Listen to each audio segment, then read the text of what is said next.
इष्ट की पौराणिक कथा और उसका महत्व। नमो राघवाय। गुरुर् ब्रह्मा गुरुर्विष्णु गुरुर्देवो महेश्वरा गुरु श्री साक्षात परम ब्रह्म तस्मै श्री गुरुदेव नमः। भगवत प्रेमी भक्तजनों, आज हम जानेंगे इष्टि के बारे में कि इष्टि क्या है, इष्टि की पौराणिक कथा क्या है और इष्टि का महत्व क्या है। इष्टि वैदिक काल का एक विशेष प्रकार का यज्ञ है जो कि इच्छाओं की पूर्ति और जीवन में शांति लाने के उद्देश्य से किया जाता है। संस्कृति में इष्टि का अर्थ यज्ञ होता है। इसे हवन किया जाता है। यह अनुष्ठान अन्नवाधान के अगले दिन मनाया जाता है। इसमें देवताओं का आह्वान कर इच्छित फल प्राप्त करने की कामना की जाती है। धार्मिक मान्यताओं के अनुसार और इसकी धार्मिक मान्यता है कि इष्टि यज्ञ करने से परिवार, समाज और व्यक्ति के जीवन में खुशियां आती हैं। इस अनुष्ठान से जुड़ी राजा मां धाता की कथा इसे और भी पवित्र और रोचक बनाती है। हम जानेंगे इष्टि का महत्व। इष्टि के दौरान देवताओं का आह्वान करके इच्छित फल प्राप्त किया जाता है। यह अनुष्ठान वैष्णव संप्रदाय के लिए विशेष महत्व रखता है। हवन के दौरान पवित्र अग्नि में आहुति दी जाती है और ईंधन जोड़ा जाता है जिसमें अग्नि प्रज्वलित होती है। इसे करने से व्यक्ति की इच्छाएं पूरी होती हैं और परिवार तथा समाज में सुख समृद्धि आती है। राजा मां धाता रघुवंश के प्रसिद्ध राजा थे। उनका जन्म एक अद्भुत घटना के तहत हुआ था जो उनके पिता राजा युवनाश्र और ऋषि च्यवन द्वारा किए गए इष्ट यज्ञ से जुड़ी हुई है। दरअसल राजा युवनाज की कोई संतान नहीं थी। पुत्र प्राप्ति की कामना के लिए उन्होंने राजपाट छोड़कर तपस्या का निर्णय लिया। तप के दौरान उनकी भेंट श्रेष्ठ ऋषि च्यवन से हुई, जिन्होंने संतान प्राप्ति के लिए एक विशेष इष्ट यज्ञ का आयोजन करने को कहा। राजा ने यज्ञ का आयोजन किया। यज्ञ के बाद ऋषियों ने अभिमंत्रित जल एवं कलश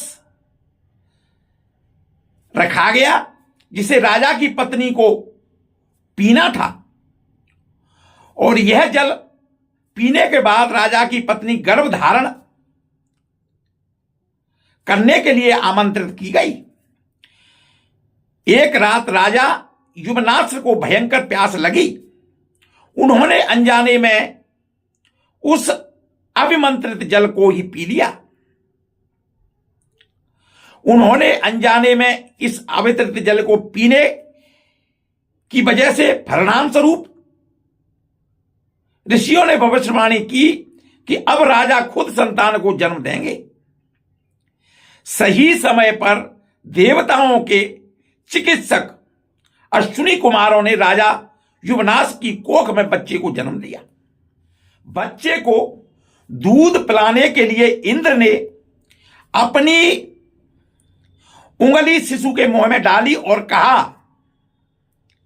मम धाता, अर्थात मैं इसका माता हूं, मैं इसकी माता हूं। इस कारण बच्चे का नाम मां धाता पड़ा। जन्म के तुरंत बाद शिशु 13 बित्ता लंबा हो गया और उसने अपनी अद्भुत शक्तियों से सबको चमत्कृत कर दिया।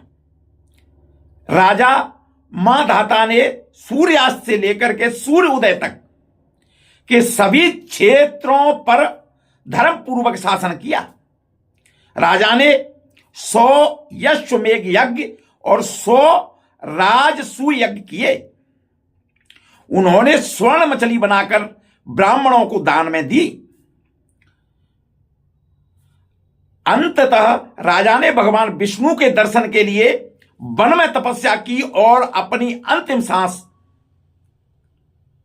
वहीं पर ली। वैदिक युग में इष्ट का महत्व, इष्ट को वैदिक युग में विशेष महत्व दिया गया है। यह 5 प्रकार के यज्ञों में से एक है। अग्निहोत्र, दर्श पूर्णमास, चातुर्मास, पशु यज्ञ, सोम यज्ञ, स्मृति और कल्प सूत्रों में कुल 21 यज्ञों का यह उल्लेख है, जिनमें से पाक यज्ञ और हवर्ष यज्ञ और सोम यज्ञ शामिल हैं। अमावस्या और पूर्णिमा के बाद होने वाले यज्ञ को सामान्य रूप से इष्ट यज्ञ कहा जाता है। इष्ट यज्ञ के लाभ, इष्ट एक वैदिक यज्ञ है, साथ ही इच्छाओं की पूर्ति और आध्यात्मिक उत्थान का मार्ग भी है। राजा मां धाता की कथा इसे और भी पवित्र और प्रेरणात्मक बनाती है। इष्ट यज्ञ व्यक्तिगत इच्छाएं पूरी करती है, साथ ही समाज और परिवार के लिए शांति और समृद्धि का मार्ग प्रशस्त करती है। इष्ट यज्ञ को वैदिक परंपराओं के अनुसार किया जाता है। इष्ट के दिन उपवास रखने से व्यक्ति के जीवन में शांति और समृद्धि आती है। यह अनुष्ठान परिवार और समाज के लिए बहुत खुशहाली लाने में सहायक होता है। बोलो विष्णु भगवान की जय। तो यह थी इष्ट की कहानी। नमो राघव भाई। आपने देखा कि इष्ट की क्या पौराणिक कथा है। इष्ट यानी कि अपनी इच्छाओं की पूर्ति के लिए हवन करना, और ये इष्ट यानी कि अनुवाधान ये महीने में 2 बार आता है। आमतौर पर इसे शुक्ल पक्ष की पूर्णिमा को किया जाता है और साथ ही कृष्ण पक्ष की अमावस्या की तिथि को किया जाता है। ऐसी स्थिति में कहा जा सकता है कि अनुवाधान के लिए तिथि 1 महीने में ये 2 बार आती है और ये अपनी इच्छा पूर्ति के लिए हवन किया जाता है।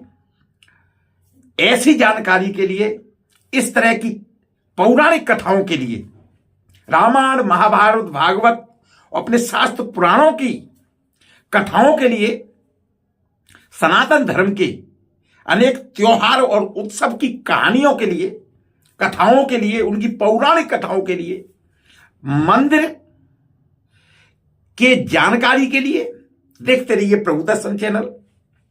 आपसे अनुरोध है कि यदि आप पहली बार देख रहे हैं, चैनल को सब्सक्राइब करें, नोटिफिकेशन के लिए ऑल का बटन क्लिक करें, जिससे कि आपको मेरे हर वीडियो की जानकारी मिल सके। लोगों को भेजें और सनातन धर्म को आगे बढ़ाने में मेरा सहयोग करें। नमो राघव।